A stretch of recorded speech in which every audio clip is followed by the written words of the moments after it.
So just who is Jung Hoo Lee?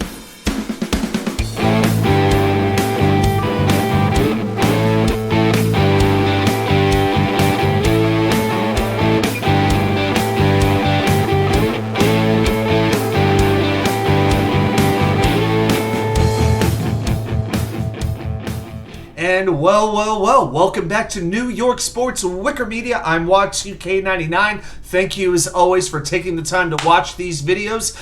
Quick thing, if you're brand new, welcome aboard. Please like and subscribe. If you're returning, welcome back. I appreciate everybody's support. And reminder, we go live every Wednesday night at 10 p.m. Eastern. Come and join the fun. All right, let's talk a little hot stove baseball because football's got me down right now. I need to talk about something good at this point.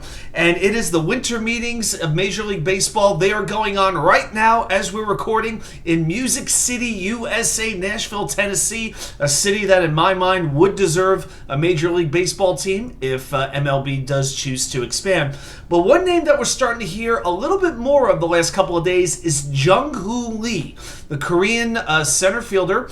Has been posted as of Monday, December 4th, and now starting Tuesday, December 5th, he has 30 days to negotiate a contract with any Major League Baseball team.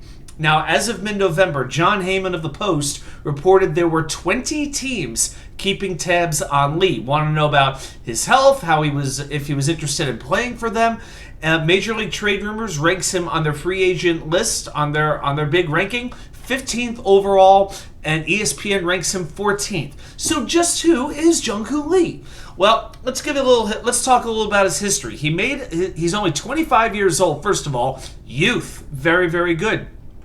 He debuted in 2017 in the Korean Baseball League, the KBO, and since he did that as an 18-year-old, he has a career batting line of 340. He has a batting average of 340, never hit below 318, which was his average in an injury-shortened 2023 season. But last year, he batted 318, an 860 on-base plus slugging, and 6 home runs. Now, the power may not sound too good, but look at the previous year. In 2022, he batted 349. His OPS was 996. Man, you're getting to 1,000. You're pretty dang good. 23 home runs, 113 RBIs, and here's what I like, 32 strikeouts. Wow, he was named MVP of the league. If that's not enough, he plays really good defense. He is a 5-time winner of their Gold Glove Award, primarily plays center field. So what we have here is a very, very good contact hitter. Pretty decent power, solid speed, not going to steal a lot of bases, but he could steal a couple for you, and really, really good defense. Now, as far as a projected contract, I'm seeing 5 years in most circles. MLB Trade Rumors says 5 years, $50 million. I mean, $10 million a year sounds pretty good to me. ESPN has him at 5 years for $63 million, about 12 and a half, almost. Now, the Mets, it makes sense that they're linked to him because they definitely need an outfielder. Right now, what do they have? Brandonnimmo. You know, I trust Nimmo. An injury-ridden starlingmarte who's got 2 more years on his contract. I like djstewart, but I like djstewart as a 4th or 5th outfielder, maybe an occasional DH. Other than that, we're talking about moving jeffmcneil to the outfield on a full-time basis.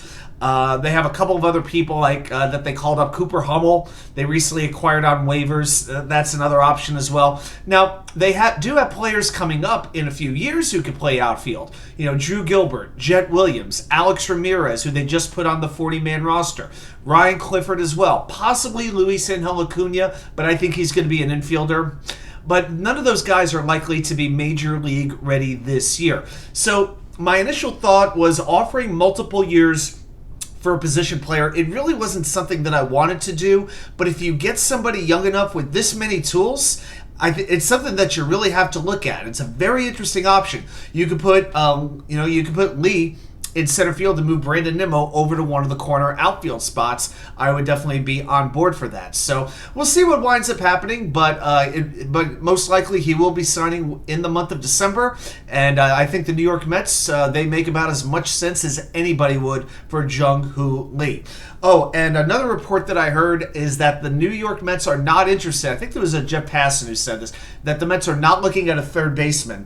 They said, David Stearns has actually said himself, the third baseman is already on the roster. I'm happy to hear that. From an earlier video, I did not want Matt Chapman, which was the biggest free agent out there on the market for third base. I did not want him there, and it looks like the Mets are not going to go after him, and I think that's good. They seem to be going after the players I want them to go after, like Lee and Yamamoto, and I've heard Eduardo Rodriguez as well, possibly Jordan Montgomery, and avoiding the likes of Blake Snell and Matt Chapman. So I like where we're going, but you know what? The signings eventually are going to have to start. I'm not going to be impatient here, but let's see what happens. And I think something is definitely going to happen this week.